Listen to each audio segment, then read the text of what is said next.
इस वीडियो में आपको इस पाठ में आए प्रश्नों के लिखित उत्तर मिलेंगे। नमस्कार सभी को, हिंदी कला केंद्र में आपका स्वागत है। अगर आप इस चैनल पर नए हैं तो पहले इसको सब्सक्राइब करें व बेल आइकन को दबाना ना भूलें ताकि नए वीडियो का नोटिफिकेशन सबसे पहले आपको मिले। अन्याय के खिलाफ। बच्चों, इस कहानी को हमने इसके भाग 1 में पढ़ा व समझा था। अब इसके अभ्यास प्रश्नों को देखते हैं।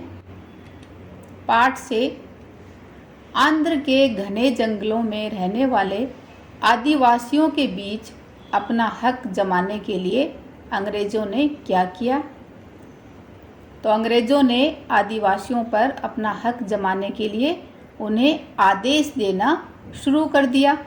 उन्होंने हुक्म दिया कि 2 दिन में जंगल में सड़क बनाने का काम शुरू होगा, तो सभी को वहां पहुंचना है, वरना ठीक नहीं होगा। जब आदिवासियों ने काम के बदले क्या मिलेगा पूछा तो उन्होंने जवाब दिया कि नौकर का काम हुक्म बजाना है, आगे से यह सवाल मत करना। जिससे आदिवासी सहम गए और काम पर जाना शुरू कर दिया। श्री राम राजू कौन था? श्री राम राजू एक साधु थे जो हाई स्कूल तक पढ़े। वह 18 वर्ष की उम्र में ही साधु बन गए थे। जब वे इन जंगलों में आए तो कोया आदिवासियों से घुल मिल गए। लोग उन्हें अपनी दुख दर्द की कहानी सुनाते और कष्टों से छुटकारा पाने के उपाय पूछते। उसने अंग्रेजों के सामने आत्मसमर्पण क्यों किया? आदिवासियों का दुख देखकर उन्होंने अंग्रेजों के खिलाफ विद्रोह शुरू कर दिया। वह आदिवासी भी इसमें शामिल हो गए, परंतु 2 वर्ष तक लगातार संघर्ष करने पर आदिवासी भी हिम्मत हार चुके थे।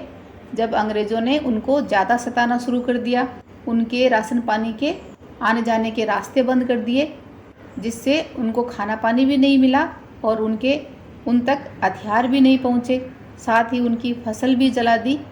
तो जब वो भूखों मरने लगे तब आदिवासियों को अंग्रेजों के अत्याचार से बचाने के लिए उन्होंने आत्मसमर्पण कर दिया।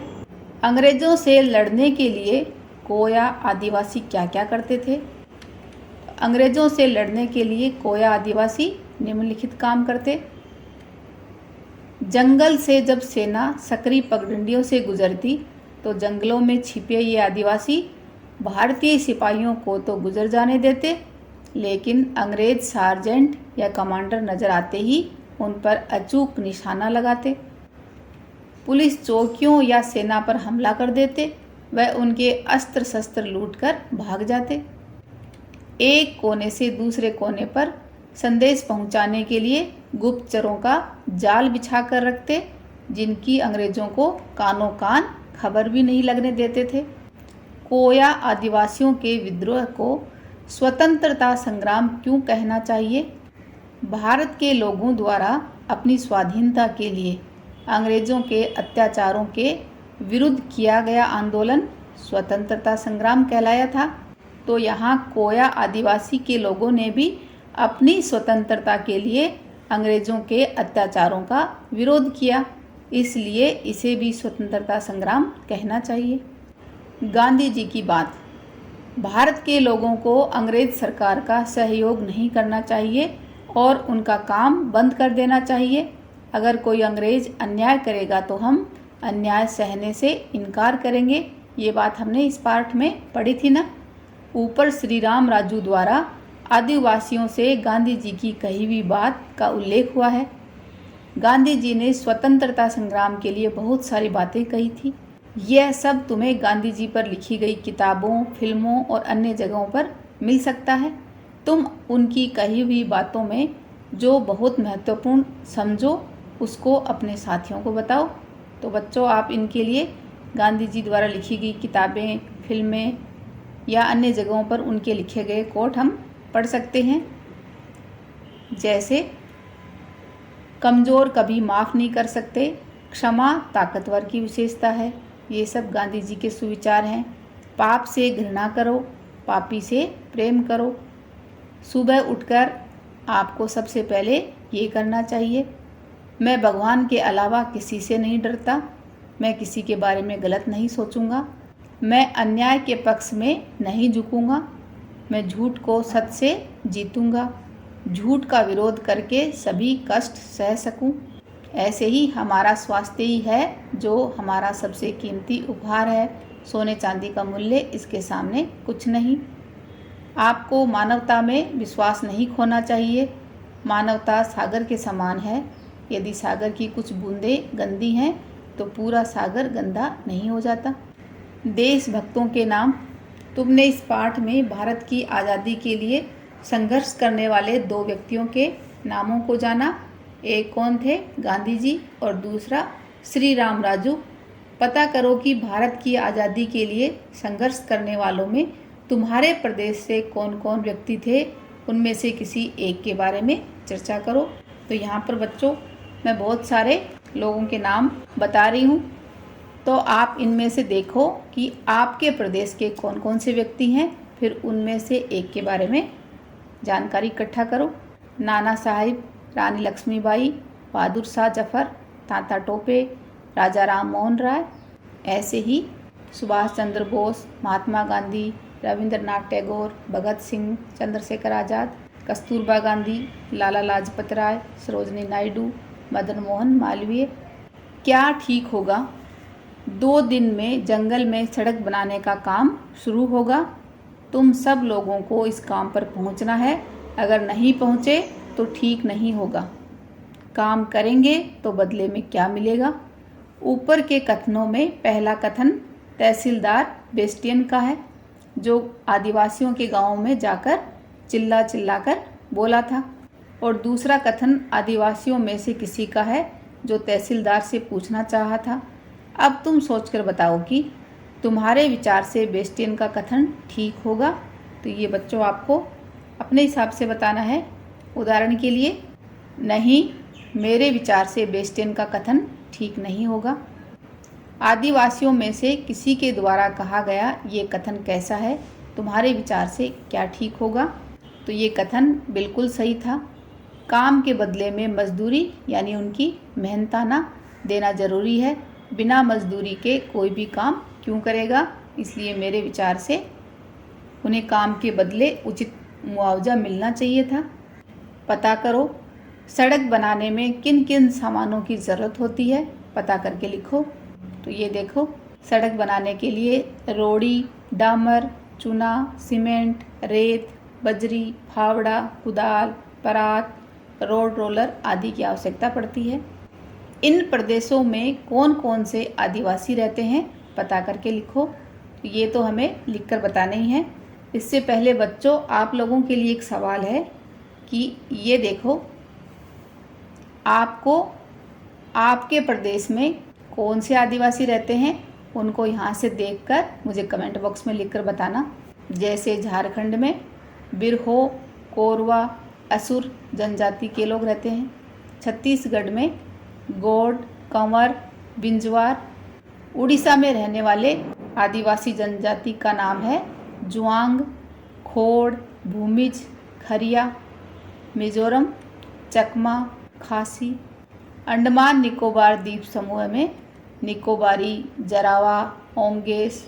इनके अलावा भी और भी आदिवासी जनजाति हैं जिनके नाम आप मुझे कमेंट बॉक्स में लिखकर बता सकते हो। तुम्हारे विचार से राजू हाई स्कूल तक पढ़ाई करने के बाद जंगलों में रहने क्यों आया होगा? उस ज़माने में पढ़ाई के इतने साधन नहीं होते थे, तो हो सकता है कि उसके नज़दीक केवल 10वीं तक की ही स्कूल थी, या फिर हो सकता है कि उसके मन में भी अंग्रेज़ों के प्रति विद्रोह की भावना हो, इसलिए वह कोई योजना बनाने के लिए जंगलों में रहने चला गया। किस्मत से उसे वहाँ आदिवासी मिल गए और उसने अंग्रेज़ों के अन्याय का विरोध किया। राजू के शहीद होने का आदिवासियों के आंदोलन पर क्या असर हुआ होगा? राजू के शहीद होने के बाद उन्होंने अपना आंदोलन खत्म कर दिया होगा। साथ ही आदिवासियों को अपनी ताकत का भी पता चल गया कि एकजुट होकर वह किसी का भी सामना कर सकते हैं। लोगों की बंदूकों के कारतूस खत्म हो गए, ये बात हमने इस पाठ में पढ़ी थी। ऊपर का ये वाक्य इसी पाठ का है जिसमें आदिवासियों के द्वारा बंदूकों व कारतूसों के प्रयोग का भी प्रमाण मिलता है। इस पाठ की खोजबीन करो तो पाओगे कि आदिवासी पुलिस चौकियों या सेना पर हमला कर देते थे और उनके अस्त्र शस्त्र लूटकर भाग जाते थे।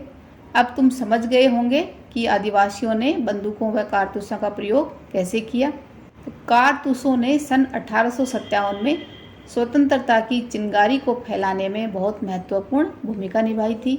समूह बनाकर इसके बारे में खोजबीन करो। कक्षा के प्रत्येक समूह में से एक प्रतिनिधि सबको अपनी खोजबीन के बारे में बताएगा। तो बच्चों, किसी भी लड़ाई में हथियारों का होना एक बड़ी ताकत है। अंग्रेजों ने शुरुआत में बंदूक के दम पर ही अपने देश को गुलाम बनाया होगा। कारतूस व बंदूक का प्रयोग शुरू होने के समय यह अफवाह फैल गई थी कि नई राइफलों के कारतूस में गाय और सूअर की चर्बी का प्रयोग किया गया है। तो बच्चों, कारतूस क्या होता है? कारतूस एक ट्यूब होती है जिसमें एक गोली और एक विस्फोटक पदार्थ होता है। तो जब सिपाहियों को इन राइफलों को लोड करने से पहले कारतूस को अपने मुंह से खोलना पड़ता है।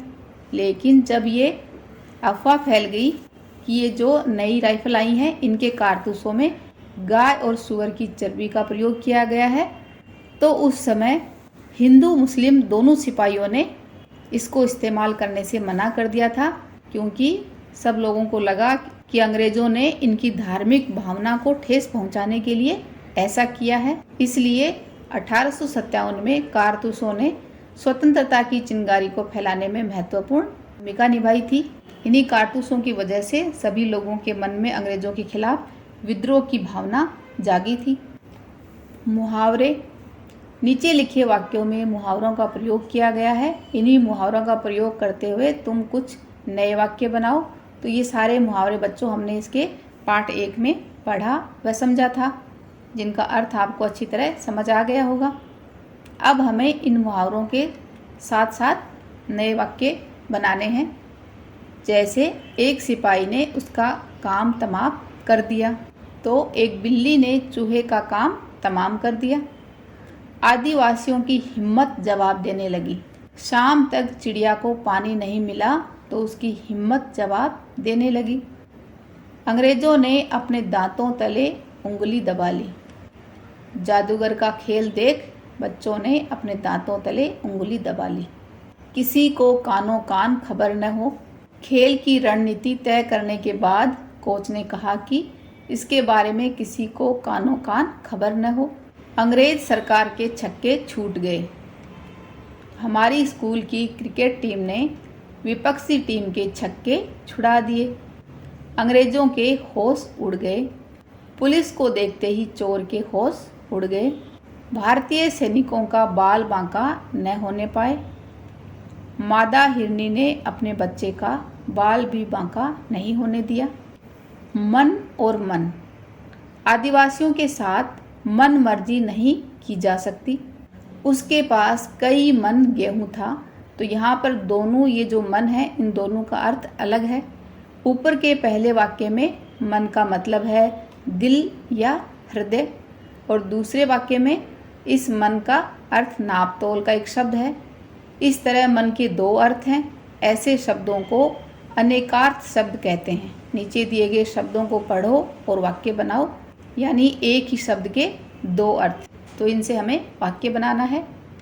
जैसे सोना, तो यहाँ पर एक जगह सोना का अर्थ है सो जाना, यानी नींद से अर्थ है, और दूसरा सोना स्वर्ण, जो कि एक धातु होती है। माँ ने बच्चों से कहा सोने का समय हो गया, तो यहाँ पर नींद से अर्थ है। शादी में माँ सोने के आभूषण पहन कर गई, तो यहाँ पर ये सोना स्वर्ण की बात हो रही है। उत्तर से अर्थ एक दिशा भी होती है और उत्तर का अर्थ जवाब देना भी होता है।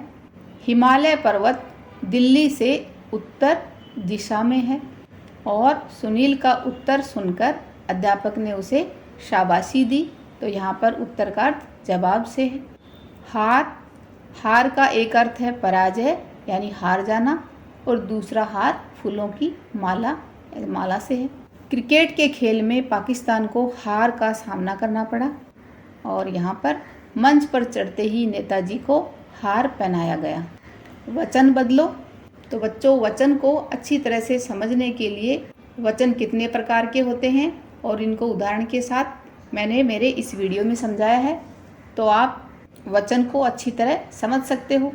सिपाही ने राजू पर गोली चलाई, तो हमें यहाँ पर वचन बदलना है, तो गोली क्या बनेगी? गोलियाँ।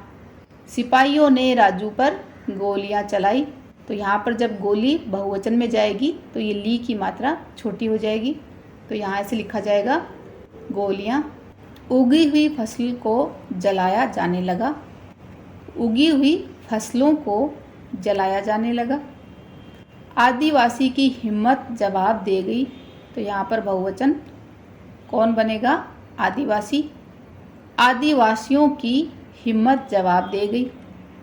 आगे से यह सवाल मत पूछना, तो आगे से ये सवाल मत पूछना। समझ कर रूप बदलो, भाववाचक संज्ञा से विशेषण बनाओ। तो बच्चों, ये सब तो आप जानते ही हो, भाववाचक संज्ञा, ये सारे सब भाववाचक संज्ञा हैं। इनको हमें विशेषण बनाना है। विशेषण कौन होते हैं? संज्ञा और सर्वनाम की विशेषता बताने वाले शब्द विशेषण कहलाते हैं। तो इनको अच्छी तरह समझने के लिए आप मेरा संज्ञा और विशेषण का ये वीडियो देख सकते हो। तो घमंड का घमंडी, ऐसे ही हमें हिम्मत भाववाचक संज्ञा शब्द को क्या बनाना है? विशेषण। तो आएगा हिम्मत वाला। साहस का साहसी, स्वार्थ का स्वार्थी, अत्याचार का अत्याचारी, विद्रोह का विद्रोही। इस पाठ को एक बार फिर से पढ़ें व समझें। बच्चों, आपको अपने प्रदेश की प्रसिद्ध आदिवासी जनजाति के बारे में जानकारी हासिल करनी है। यदि आपको लगता है कि आपके साथ अन्याय हो रहा है, तो उसके विरोध में आप क्या क्या कर सकते हैं, इस बारे में पता करें। सुझाव व सुधारों के लिए कमेंट बॉक्स में लिखें। अगर हमारे वीडियो बन ही रहे हैं आपके फेवरेट, तो फिर क्यों ना करें इनको लाइक, सब्सक्राइब और रिकमेंड। हमें और बेहतर बनाने के लिए आप कर सकते हैं कमेंट। धन्यवाद।